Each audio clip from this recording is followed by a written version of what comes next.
Sveiki, čia sporto astrologas, pirmasis pusfinalis Eurolygos Final Four.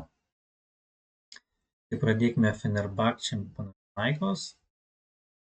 Pradžiai išnagrinėsiu rungtynių horoskopą, paskui trenerių tranzitus ir galiausiai kiekvienos komandos po 3 žaidėjus paėmiau, kurių tranzitus išnagrinėsiu, kiek jie geri rungtynių dienai. Tai pradėkim. Tai Panathinaikos laikoma šių rungtynių favoritu, todėl jiem priklauso pirmasis būstas šaulyje, jų valdovas yra Jupiteris yra čia. Fenerbahče komandai jų valdovas Merkurijus matome čia, tai pradėkim nuo Jupiterio. Jupiteris dvyniuose jau nėra itin geras ženklas, juolab dar yra 7 būste, kuris priklauso šiuo atveju Fenerbahčei, tai Panathinaikosas gaunas kaip ir Fenerbahče kišenėje, todėl Fenerbahče turėtų diktuoti sąlygas. Fenerbahče dvyniuose, kaip jau minėjau, Merkurijus valdovas, tai Merkurijus 6 name tikrai nesijaučia prastai. Taip pat matome sąjungoje su Uranu, kas turėtų diktuoti mintį, kad Fenerbahče rungtynes bandys laimėti per gynybą. Matome tiek Merkurijus, tiek Uranas yra jautyje, kuris toks yra lėtas, užsispyręs, bet einantis link savo tikslo.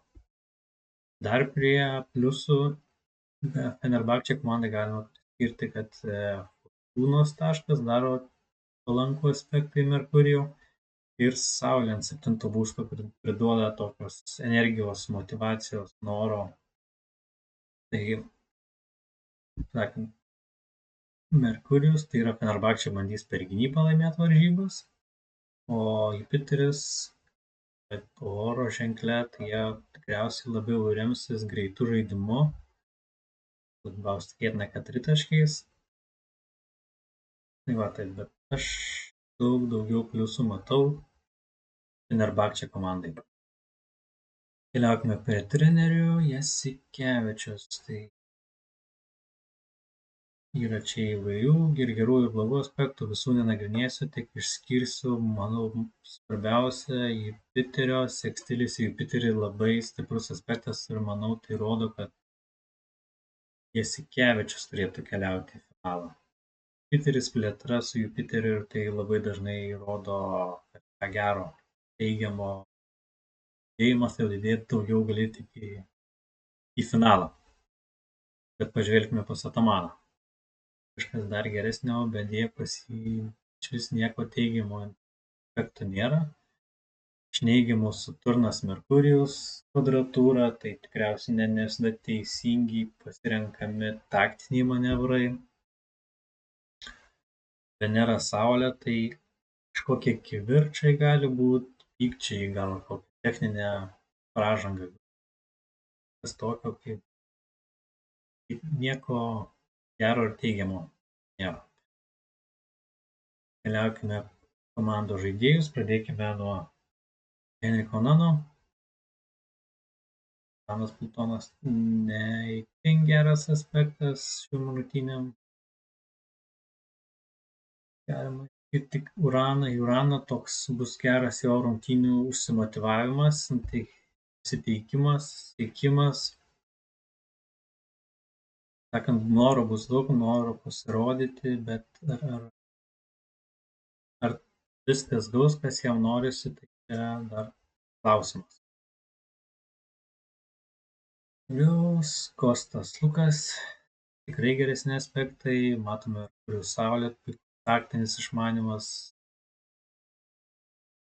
turime Saturną Venerą, prie gerų aspektų, Neptūnas Venera, daug geresni aspektai, prie neigiamų galima priskirti Venera Saturnas kvadratūra.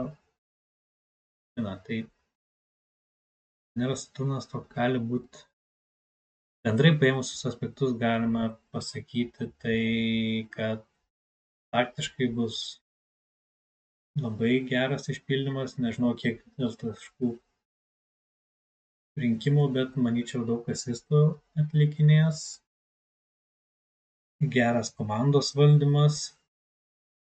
Bet prie neigiamų, kadangi yra, pavyzdžiui, Marsas, Plutonas, tai gali būti kažkokie pykčiai, nesusikalbėjimas, bet apskritai tikrai neprasti tranzitai. Julianą Grantas paėmiau kaip gynybos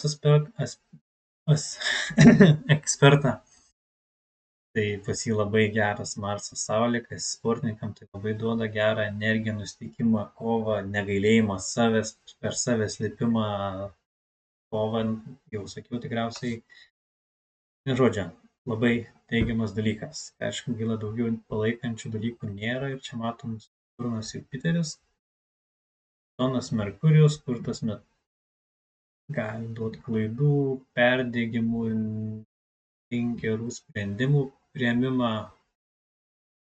Yra pliusų ir minus, kaip sakant, gali būti, kad gal gynyboje jis atidirbs kaip reikia, bet gal puolime darys klaidų, negaliu tiksliai pasakyti, bet yra labai geras tranzitas, bet tai šiek tiek numuša. Keliaukime prie Fenerbahčės, pagrindinio lyderio, Heiso Deiviso, ir čia, manau, tikrai neblogų dalykų yra pas jį. Saturnas Jupiteris, Saturnas Plutonas.